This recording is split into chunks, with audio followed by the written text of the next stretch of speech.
அல்லேலூயா சொல்லுங்க. அல்லேலூயா.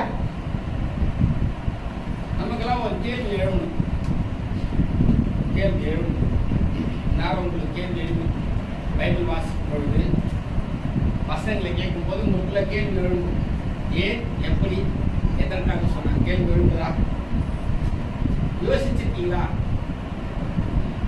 யோசிச்சு என்ன பண்ணணும்? நீ யோசிச்சாதான், கேள்வி கேட்டாதான் என்ன பண்ண முடியும்? அதுல இருக்கிற கருத்துக்களை என்ன பண்ண முடியும்? புரிஞ்சிக்க முடியும். அந்தமா உட்காந்தமா அவர் எதிர் பேசுறாரு, நான் உட்காந்தமா அழகிய சொல்லும் போனா அதுல எந்த பிரயோஜனமோ இல்லை. கேள்வி எழும். இப்ப கேள்வி நம்ம எல்லாத்தையும் ஜெபம் பண்றோம். கொஞ்சம் ஜெபம் பண்றோம், யாருக்கு ஜெபம் பண்றோம், ஆசீர்வாதம் ஜெபம் பண்றோம்.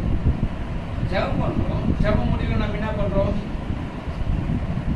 ஜெபம் முடியல என்ன பண்றோம்? இயேசு நாமத்தில் அப்படி நம்ம சொல்றோம். அப்ப ஏன் இயேசு நாமத்தை நம்ம அறிக்கை செய்யணும்? ஏன் இயேசு நாமத்தை யோசனை பண்ணிருக்கோமா? ஜெபம் பண்றோம், ஆண்டவரே இயேசு எல்லாம் ஓகே. முடிக்கும் போது இயேசு நாமத்தில் பிதாவின் கேட்கும்.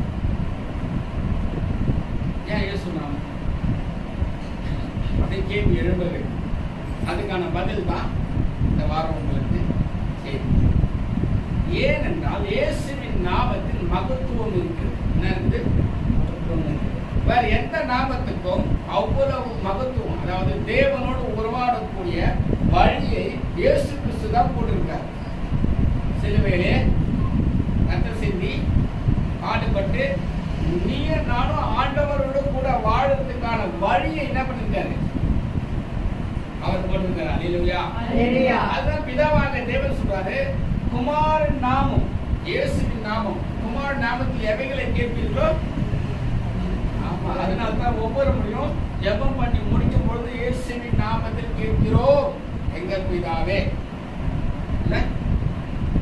அப்படி இயேசுவின் நாமத்தில் கேட்கும் போது தான் அந்த ஜெபம் தடை இல்லாம என்ன பண்ணும்? நேரா தேவனுக்கு போய் சேரும்.